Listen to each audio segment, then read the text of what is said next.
ici Ellie de Hello Ellie Studio. Aujourd'hui, petite vidéo un petit peu à part, je vais vous parler de ce pourquoi je suis devenue illustratrice. C'est parti, prenez un petit thé, un petit gâteau, parce que ça va être beaucoup de papote. Allez, c'est parti!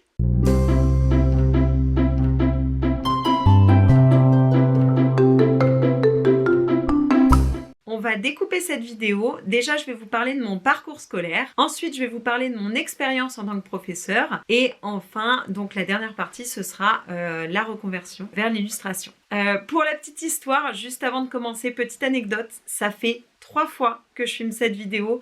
À chaque fois, j'ai eu un problème avec la piste vidéo. Pas moyen de l'enregistrer, donc là, c'est pas que c'est ma dernière chance parce qu'en fait, je considère que c'est quand même un sujet important. Comme je veux faire cette vidéo, je m'acharne, mais là, c'est la 3e fois que je la refilme. Donc au moins, j'espère que ce sera un peu structuré. Donc on est parti. Je vais essayer de vous la faire courte, mais je place une petite info souvenir ici qu'on ressortira à la dernière partie ou l'avant-dernière partie de la vidéo. J'ai toujours détesté l'école. J'avais toujours la boule au ventre le matin en allant à l'école. J'avais beaucoup d'angoisse, j'étais très timide et je n'arrivais pas à m'intégrer, je n'arrivais pas à me faire des amis à l'école. En élémentaire, ça a été très compliqué pour moi. Moi, l'école, je l'ai toujours mal vécu. Donc ça, je mets dans ma boîte et je vous le ressors après. Élémentaire, plutôt note correcte, voire bonne note. Collège, plutôt bonne note, voire très bonne note. Lycée, j'ai décidé de faire une filière scientifique technique. Du coup, j'ai fait sciences et techniques de laboratoire. Donc, c'est plutôt pour tout ce qui est travail de technicien de laboratoire, de préleveur sanguin, qui travaille dans les hôpitaux, dans les labos, etc. Donc j'ai fait ce cursus STL, bien, voire très bien, j'ai une mention très bien au bac. Ensuite j'ai fait le BTS qui allait avec, qui était un BTS d'analyse de biologie médicale, qui s'est très bien passé et pendant lequel j'ai rencontré mes amis actuels qui me suivent depuis plus de 15 ans maintenant. Et après le BTS, en fait, ce que je ne vous ai pas dit, et c'est pas volontairement, c'est juste parce que j'y repense maintenant, c'est que depuis le collège, je faisais en autodidacte du japonais. J'avais appris à lire et à écrire japonais avec, vous savez, les méthodes ARAPS. Après mon BTS, en fait, j'avais un très bon niveau en japonais et j'ai pu passer directement en licence 2 de japonais à l'INALCO. C'était, je pense, le meilleur cursus de toute ma vie avec des séminaires sur Baudiya, de l'histoire du Japon, même l'économie. Et pourtant, Dieu sait que j'aime pas ça. L'économie japonaise, un petit peu la politique, c'était hyper intéressant. Et en licence 3, à la fin de la licence 3, en fait, on était une dizaine, il me semble, à pouvoir partir au Japon sur la promo. Et j'ai été sélectionnée dans ces heureux élus pour pouvoir aller étudier à Fukuoka, donc à Kyushu Daigaku, où j'ai passé une année d'échange universitaire à me perfectionner en kanji, en japonais. Et en fait, c'est cette année où je me suis rendu compte que je n'étais pas une exploratrice et que je n'aimais pas du tout vivre à l'étranger. Et ça m'a fait beaucoup de mal en termes d'équilibre mental. Donc je suis rentrée en France à la fin de ce cursus qui s'est, lui, bien passé. Après, j'ai enchaîné avec un Master 1 de traduction en japonais. Et c'était le master de la déprime parce que c'était un peu la foire à il n'y a pas de débouché. Il y aura peut-être 2 personnes dans leur vie qui réussiront à faire des traductions au bout de 10 ans. C'est très mal payé et c'est très compliqué. Et du coup, je me suis dit, bon, il va falloir trouver autre chose parce que visiblement, ça ne va pas marcher parce que c'est pas ton truc. Il y a des dizaines de gens plus compétents, plus passionnés et plus doués que toi dans cette salle. Je me suis dit, il faut trouver autre chose. Et là, en fait... bout à bout, le japonais, la science, je me suis rendu compte qu'en fait, moi, ce qui me plaisait dans tout ça, c'était le processus d'apprendre les choses. J'adore apprendre. J'ai appris aussi en rentrant du Japon, j'ai appris à coudre, j'ai appris à tricoter. Je me suis dit, écoute, t'aimes bien apprendre, est-ce que ça serait pas une bonne idée d'essayer de passer ce flambeau de l'amour de l'apprentissage à des enfants et du coup de devenir professeur. Ça me paraissait une bonne idée sur le papier. Donc, je fais les démarches, j'ai mon CRPE, je passe en Master 2, Master de l'éducation, le Master MEF, que j'ai fait du coup en alternance 50% à l'école et 50% sur les bancs de la fac. Première année, du coup, année d'alternance compliquée, les moyennes sections avec qui j'étais, c'était compliqué. L'année d'après, donc, j'ai mon master. Je n'ai pas de points parce que nous, on a un système à points qui fait que, en fonction de notre ancienneté des postes qu'on a eu avant, on a plus ou moins de points qui nous donnent accès à plus ou moins de postes. Première année, rien, zéro, nada que newt. J'ai classe de petite section le lundi, des groupes d'élèves dans une école qui était couplée à un foyer éducatif le mardi matin. Le mardi après-midi, ils peuvent m'appeler pour m'envoyer n'importe où. Dans la circo, hein, c'est pas dans toute la France, mais quand même. Le mercredi matin, le jeudi et le vendredi, j'avais des CM2. Donc on passe de petite section le lundi à CM2 le vendredi. Moi, j'ai fait ce que j'ai pu, mais honnêtement, les CM2 étaient très durs et j'en garde encore une certaine amertume à l'heure actuelle. En fait, pour moi, ça, c'est le premier point qui a marqué la fin de ma carrière de professeur.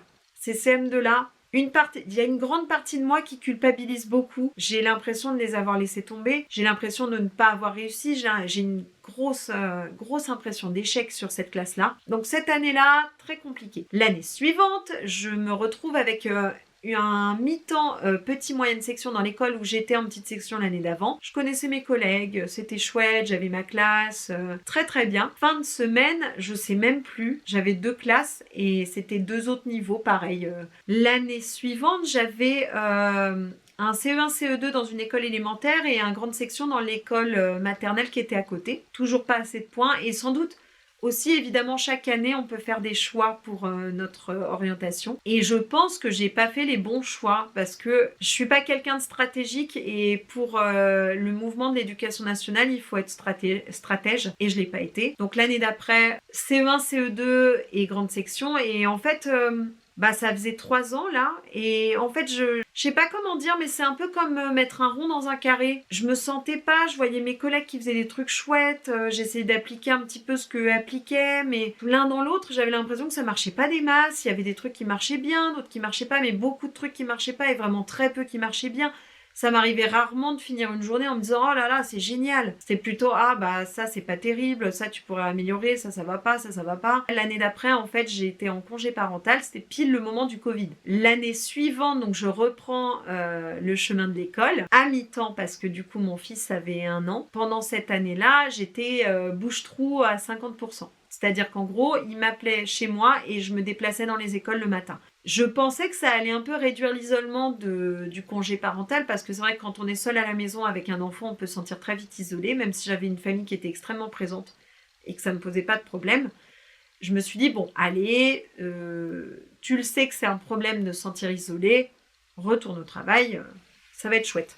Et du coup, en étant bouche-trou, j'avais pas de collègues et pas d'équipe, donc en fait, j'étais toute seule. L'année se passe, j'ai 5000 classes, impossible de préparer quoi que ce soit, parce que quand on est remplaçant et qu'on nous propose un truc le matin à 8h pour 8h30, j'avais 2-3 livres, mais c'était bien tout. Rebelote, deuxième congé parental, là j'ai pris 2 ans, cette fois-ci, parce que le deuxième, plus de fatigue, plus de trucs à gérer, j'ai pris 2 ans. Je suis retournée à l'école. Avec un poste que j'ai eu, oh là là, magnifique. Il m'a fallu attendre du coup 5 ans effectifs et 7 ans d'ancienneté en tout pour avoir un poste que j'avais demandé. Et c'était un poste par défaut, j'ai demandé d'être décharge de direction. Donc en fait, les décharges de direction remplacent les directeurs sur leur jour où ils s'occupent de l'administratif de l'école. Donc j'avais un poste fixe en CM1 et un poste pour une collègue qui était maître formateur, donc qui allait former les stagiaires le mardi, mais qui n'était pas tous les mardis. Je travaille du coup lundi, mardi, jeudi, vendredi, je travaille les cours pour les lundis, mardis. En soi, ça se passe à peu près, mais cette année-là, j'ai commencé à me rendre compte que ça n'allait plus. J'étais fatiguée, bon, j'avais 2 enfants, donc... il y a aussi un peu de ça. Je ne dormais plus bien la veille, j'arrivais plus très bien à manger la veille, je n'arrivais pas à manger de petit déjeuner le matin, je partais à jeun en fait et je mangeais avant d'arriver à l'école ou je mangeais dans ma classe le matin. Ça m'est arrivé de distribuer des copies avec les mains qui tremblent. Je me suis rendu compte que il y avait quelque chose, c'était pas possible. L'année se passe et je me renseigne. Cette année-là, je me suis renseignée, je me suis dit, il faut que tu changes de voie parce que c'est pas possible. Ça va pas le faire. Je sens que ça va pas. Je sens qu'il va falloir changer. J'ai une amie proche en même temps dans un tout autre domaine qui fait un burn-out et avec qui en fait on se soutient, qui a fait un peu effet miroir parce qu'en fait je me suis vue lui envoyer des conseils qu'il fallait que je me donne et du coup on s'est soutenu comme ça toute l'année et là arrive l'année dernière et en fait avant les vacances j'avais décidé d'arrêter et de me lancer dans l'illustration. J'ai posé ma démission pour octobre de l'année dernière, donc octobre 2024. Et donc j'ai travaillé septembre et octobre et après je suis partie de l'éducation nationale comme ça. Et je vais ressortir vous vous souvenez la petite boîte que je vous ai posée au début avec une petite phrase dedans. La phrase c'était j'ai toujours détesté l'école. Et en fait ça c'est un truc que j'ai ressenti. Donc ma première année de reprise après mon deuxième enfant, ça m'est revenu en pleine tête en fait. Je suis rentrée dans l'école et j'ai ressenti cette odeur de produits ménagers. J'ai tout revu et je me suis rendu compte que en fait j'ai toujours détesté l'école. Pourquoi je m'impose ça? Petit à petit dans mes années de professeur, je me suis rendu compte que j'adorais le contact avec les enfants, j'adorais leur parler, j'adorais faire des choses avec eux et je détestais tout le côté scolaire. Je me suis rendu compte qu'il fallait à un moment être raisonnable et se rendre compte que si on ne mange pas avant d'aller bosser, si on ne dort plus avant d'aller bosser, si on tremblote des mains quand on travaille, c'est qu'il y a un problème et qu'il faut faire quelque chose. Il y a un moment, il ne faut pas non plus attendre que tout se désagrège sous nos yeux pour réaliser que quelque chose ne va pas. J'ai posé ma démission et donc j'ai décidé de m'orienter vers une voie qui peut me permettre de m'adresser autrement aux enfants et de rester en contact avec ce monde de l'enfance que j'aime sans être dans le milieu scolaire qui ne me correspond pas du tout. Et c'est comme ça que j'ai décidé de devenir illustratrice. Ça fait 6 mois maintenant. Pour l'instant, j'en suis un peu au tout début. Il y a tout à mettre en place. J'ai beaucoup de choses à faire. Même dans ma tête aussi, il faut que ça se formate un peu. J'ai pris une formation avec une mentor business qui m'a un petit peu aussi déblayé le chemin, qui m'a même beaucoup déblayé le chemin, qui m'a permis de faire la part des choses, qui m'a donné des bases en fait, pour réussir à comprendre ce qui était important. Maintenant, est-ce que je les applique tout le temps? J'essaye, mais effectivement, j'ai encore du chemin à faire. Je compte prendre mon temps et j'ai beaucoup de gratitude pour le fait d'être en capacité de faire ça parce que mes économies et ma famille me le permettent, mais j'ai décidé de prendre le temps parce que je me rends compte par contre que j'ai toujours cette espèce de fatigue latente. Je pense que le déséquilibre, je l'avais un peu à cause du premier voyage au Japon que je vous ai raconté, mais qu'il a été amplifié par mes dernières années à l'école. Et alors je sais pas si je récupérerai tout de ma fatigue dans le sens où avec le temps je finis par plus savoir si c'est de la fatigue normale ou si c'est de la fatigue qui me reste à éponger d'avant et surtout est-ce que c'est de la fatigue qui est due à mes enfants parce que en soi je suis parent donc autant vous dire que les nuits ne se passent pas toujours très bien et puis la vie est épuisante parfois mais en tout cas maintenant je me lève avec joie et c'est un sacré soulagement en fait, rien que ça, pouvoir se lever et être content. Je passe de meilleurs moments avec mes enfants et ça non plus ça n'a pas de prix parce que l'école ça avait mis beaucoup d'accent sur la compétition un petit peu, le fait d'être professeur et de voir que ces enfants ont des difficultés, enfin beaucoup de choses qui pour moi je trouvais pas ça très sain. Non en fait je le vois autrement parce que je ne suis plus professeur donc je n'ai plus ce côté mes enfants doivent ceci cela, ce que j'aurais jamais dû avoir. C'était quelque chose de moyennement conscient mais qui me minait un peu et du coup en fait je sais pas si j'ai totalement trouvé ma voie parce que cette année, j'expérimente encore beaucoup. D'ailleurs, si jamais ça vous intéresse et que vous me trouvez par YouTube, je vous mets un lien pour ma page Instagram si vous voulez voir ce que je fais. Je vais essayer de poster un petit peu plus ce que je fais en termes généraux ici. Mais mon problème est très simple. J'ai une caméra. Si jamais je zoome les plans pour faire des reels Instagram, ça fait des reels flous. Donc en fait ce que je fais c'est que quand je tourne pour Instagram, je change ma caméra de sens pour avoir le 9/16e Instagram et quand je tourne pour YouTube, je remets ma caméra comme elle doit être pour avoir le 16/9e de YouTube. Donc en fait malheureusement je peux pas faire l'un pour l'autre mais je peux faire les réels en short et je peux faire des vidéos plus longues pour vous expliquer un petit peu ce que je fais. C'est une vidéo qui, je pense, est nécessaire parce que c'est important d'en parler, parce que la santé mentale est quelque chose d'important.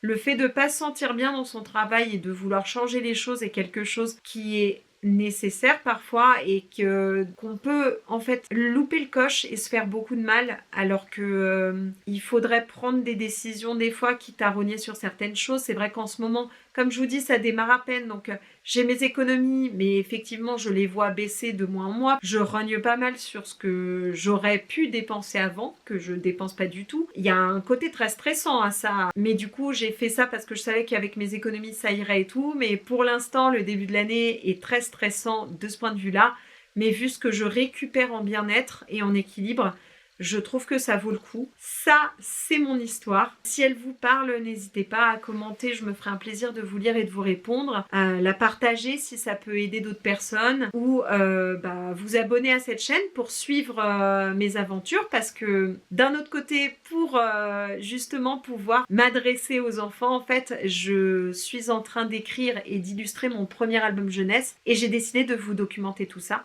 sur YouTube pour avoir un format un peu plus long. J'ai déjà fait le storyboard, j'ai fait l'histoire et là en fait je suis en train de réaliser toutes les illustrations donc je voudrais vous présenter cet album jeunesse par le prisme de mes illustrations et de mes idées. Ça peut vous donner envie d'acheter mon album quand il sera prêt, qui sait.